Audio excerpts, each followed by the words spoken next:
अस्सलामु अलैकुम वरहमतुल्लाहि वबरकातुहू। कैसे हैं दोस्तों? उम्मीद है कि बख़ैर व आफ़ियत होंगे। दोस्तों, आज हम बात करेंगे जॉइंट फैमिली यानी मुश्तरका ख़ानदानी निज़ाम के बारे में, और ये देखेंगे कि मुश्तरका ख़ानदानी निज़ाम आज के वक्त में सही है या नहीं। इसकी अच्छाई या बुराई के बारे में बात करने से पहले सबसे पहले आइए ये देख लेते हैं कि जॉइंट फैमिली या मुश्तरका ख़ानदानी निज़ाम कहते किसे हैं। विकिपीडिया के मुताबिक मुश्तरका ख़ानदानी निज़ाम एक ऐसा ख़ानदान होता है जिसमें 3-4 पुश्त के लोग यानी दादा दादी, चाचा चाची, भाई, भाइयों के बच्चे, बहनें सब एक छत के नीचे एक ही घर में रहते हों। इसकी एक मिसाल यह हो सकती है कि एक नया शादीशुदा जोड़ा शादी करके जब आएगा तो उसी घर में रहेगा जिस घर में उसके परिवार के दूसरे लोग रहते हैं। दिकोरा के मुताबिक मुश्तरका ख़ानदानी निज़ाम एक ऐसा ख़ानदान होता है जिसमें दादा दादी, चाचा चाची, भाई बहन, वालिदैन और भाइयों के बच्चे सब एक साथ एक छत के नीचे रहते हों। मुश्तरका ख़ानदानी निज़ाम में ख़ानदान का हर फ़र्द मुश्तरका फ़ंड में माली ताउन करता है और घर का बुज़ुर्ग घर का मुखिया होता है और सारे फ़ैसले वही लेता है। जॉइंट फैमिली सिस्टम के ताल्लुक़ से अलग अलग लोगों की अलग अलग राय है। कुछ लोग इसे अच्छा समझते हैं और कुछ लोग इसे गलत। कुछ लोग इसे कामयाबी का ज़रिया समझते हैं और कुछ लोग घरेलू फ़साद और लड़ाई की जड़। आइए सबसे पहले ये देखते हैं कि मुश्तरका ख़ानदानी निज़ाम के मुस्बत पहलू कौन से हैं। दोस्तों, मुश्तरका ख़ानदानी निज़ाम का सबसे अहम और मुस्बत पहलू इक़्तिसादी पहलू है, यानी ख़ानदान का कोई मेंबर अगर पैसे नहीं कमाता या बीमारी की वजह से या कोई और वजह है या उसको नौकरी नहीं मिली है तो घर के दूसरे लोग जो पैसे कमाते हैं उसका सपोर्ट करते हैं, यानी उसको बहुत ज़्यादा परेशान होने की ज़रूरत नहीं होती है। इसके कुछ नेगेटिव पहलू भी हैं जिसका ज़िक्र हम बाद में करेंगे। दूसरा जो पॉजिटिव पहलू है वो ये कि समाज में आपका लोहा माना जाएगा, आपकी ताकत का एहसास होगा। लोग आपसे उलझेंगे नहीं क्योंकि उनको पता है कि आप बहुत ताकतवर हैं, आप एक साथ रह रहे हैं। दूसरे ये कि मुसीबत में आपके घर वाले आपके साथ रहते हैं। 21वीं सदी में जब इंफॉर्मेशन और टेक्नोलॉजी इतना तरक्की कर चुका है, वसाइल की भरमार है, जब भी आप चाहें तो सेकंडों में अपने किसी हबीब, किसी दोस्त, किसी रिश्तेदार से बात कर सकते हैं। लंबी से लंबी मसाफत चंद घंटों में तय की जा सकती है। तो ये कहना कि आप एक साथ रहेंगे तभी मजबूत रहेंगे वरना बिखर जाएंगे, एक साथ एक घर में एक छत के नीचे रहेंगे तभी एक दूसरे के काम आ पाएंगे, तो ये सही नहीं है। बल्कि इसके बरअक्स भी होता है।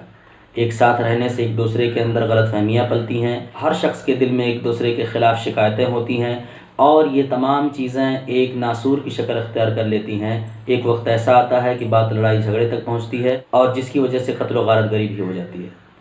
कई बार इस तरह की बातें सामने आई हैं कि दो भाइयों के बीच में लड़ाई हुई और लड़ाई बहुत मामूली बात पे हुई और एक भाई ने दूसरे को मारा, उसकी मौत हो गई। आखिरकार आने वाली ज़िंदगी उसको जेल में काटनी पड़ी। तो मुश्तरका ख़ानदानी निज़ाम में अगर कुछ अच्छाइयाँ हैं तो बुराइयाँ ज़्यादा हैं। तीसरा जो अहम पहलू है वो ये है कि बाहमी ताआवुन और इत्तिहाद। मुश्तरका ख़ानदानी निज़ाम में बड़ा से बड़ा काम आसानी से किया जा सकता है क्योंकि मुश्तरका फ़ंड में सारे पैसे जमा होते हैं और कोई भी बड़ा काम, कोई चीज़ ख़रीदना हो, कुछ एक्वायर करना हो या कुछ इन्वेस्टमेंट हो तो आसानी से किया जा सकता है क्योंकि पैसे आपके पास होते हैं। दूसरे ये कि कोई लेबर का काम, अगर आपका कोई घर बन रहा है या कोई खेती का काम है, अगर लोग आपके घर में नहीं हैं तो मज़दूर रखना पड़ेगा।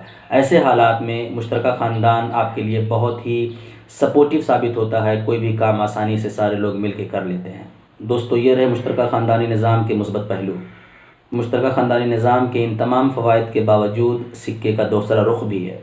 इस निज़ाम में इस्लामी माशरे के बहुत सारे पहलुओं को नज़रअंदाज किया जाता है और इस निज़ाम में इस्लाम के बहुत सारे वसूलों को डिस्टर्ब करने की सलाहियत है। मुश्तरका ख़ानदानी निज़ाम का सबसे पहला जो नेगेटिव और मनफी पहलू है वो ये कि पर्दे का ख़ात्मा हो जाता है।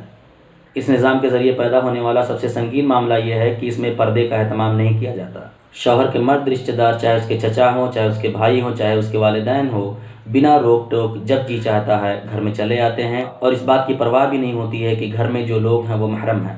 इस तरह तमाम तर कोशिशों के बावजूद पर्दे का एहतमाम नहीं किया जाता और अगर गलती से कभी इन लोगों की नज़र बहू पर पड़ जाती है और ये देख लिया कि बहू के सर पे दुपट्टा नहीं है तो बहुत बड़ा मसला खड़ा हो जाता है। उसको लान तान किया जाता है, उसके बारे में बुरा भला कहा जाता है और ये नहीं ख्याल किया जाता कि इस तरह के फैमिली सेटअप में पर्दे का एहतमाम करना बहुत मुश्किल बात है क्योंकि बच्चे इधर उधर दौड़ाते हैं, अगर बीवी हामला है तो अपनी परेशानी में डूबी हुई है, खाना बनाना क्योंकि किचन एक ही है, तो ये तमाम चीज़ें जिससे पर्दा नहीं हो पाता है। हमारे समाज में ये भी मिसालें मिलती हैं कि बहुत सारे लोग अपने बच्चों के साथ एक रूम में रहते हैं यानी मियाँ बीवी और बच्चे, ये भी गलत है, क्योंकि अगर बच्चा 4 साल का है, 5 साल का है और अगर अपने माँ बाप के साथ रहता है तो यहाँ भी पर्दे का एहतमाम नहीं होता और मियाँ बीवी के ताल्लुकात भी बहुत अच्छे नहीं होते।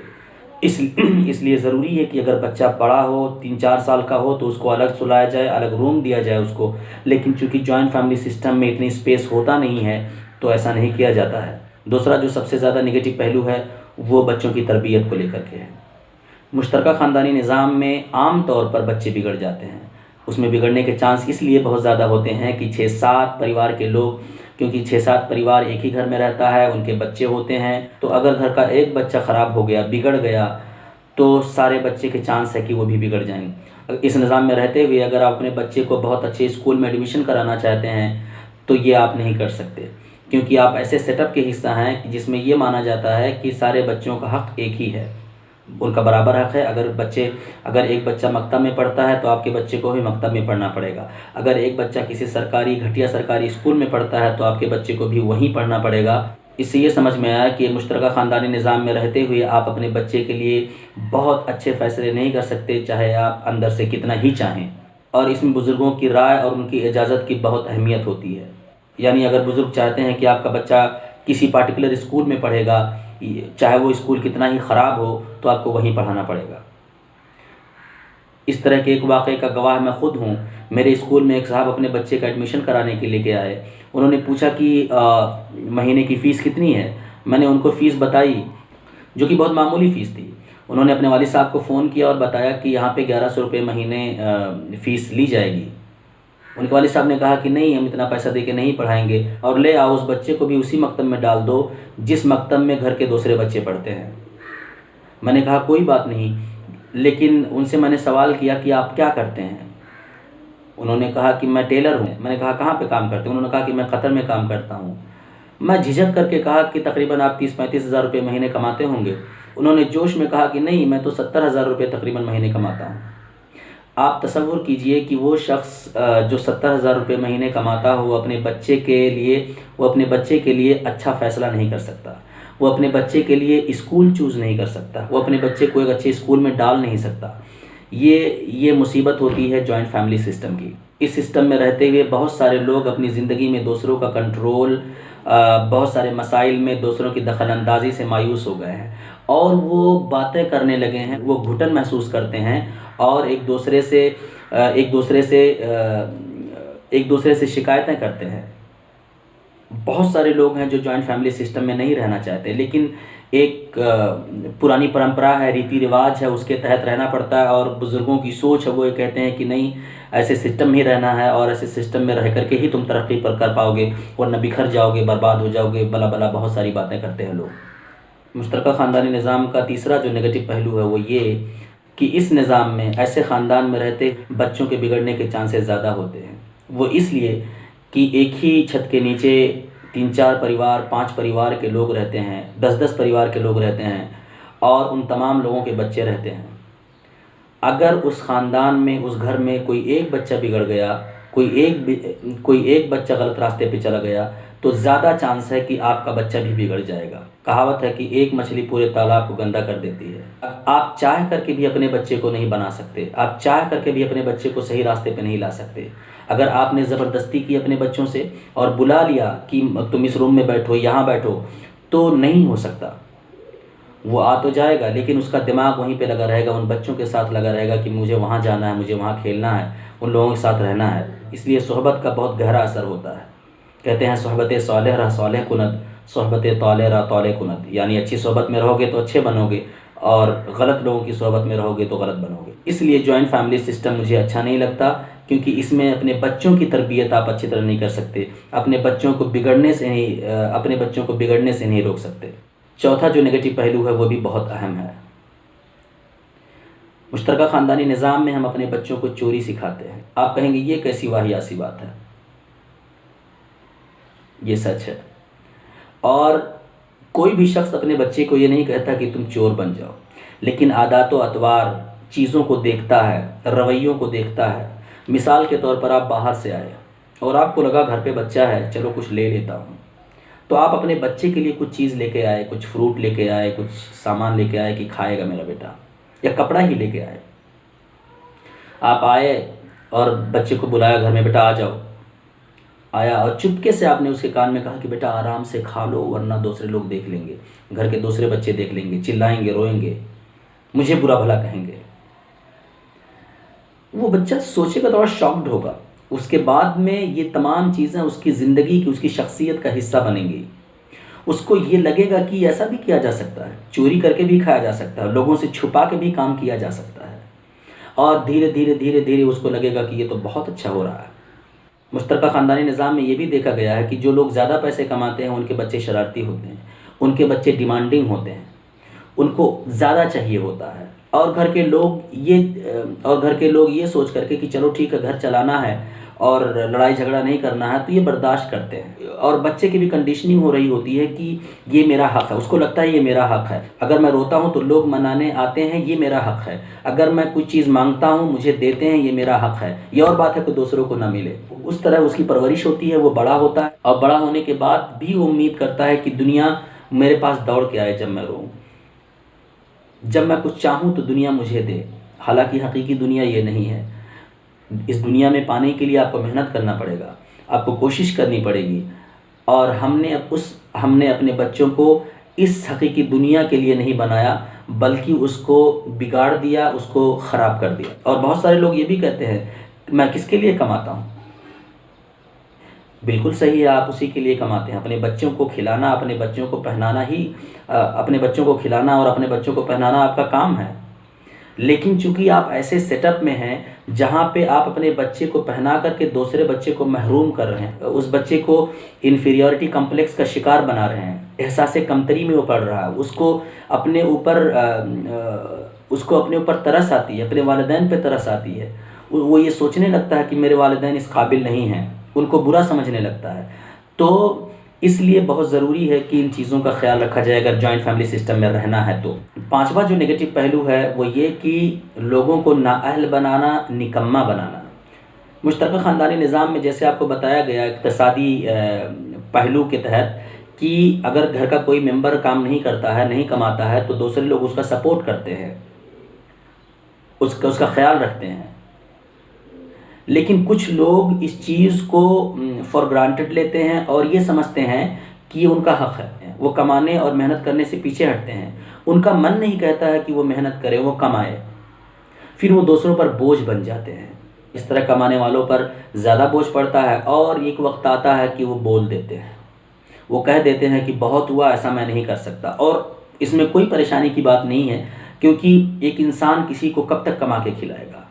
और मेरा मानना यह है कि एक उम्र तक इंसान को आप सपोर्ट करिए और एक हद तक सपोर्ट करिए, और उसके बाद उसको बता दीजिए कि अब तुम्हारा सपोर्ट नहीं कर सकते, तुम अब खुद करो अपना काम। उसकी वजह यह है कि ये उसके फ़ायदे की चीज़ है, ये उसके लिए नुकसान नहीं है। ये उसको शुरू में लग सकता है कि देखो मुझे लोग ऐसा कह रहे हैं, लेकिन इससे बड़ा एहसान और कुछ नहीं हो सकता।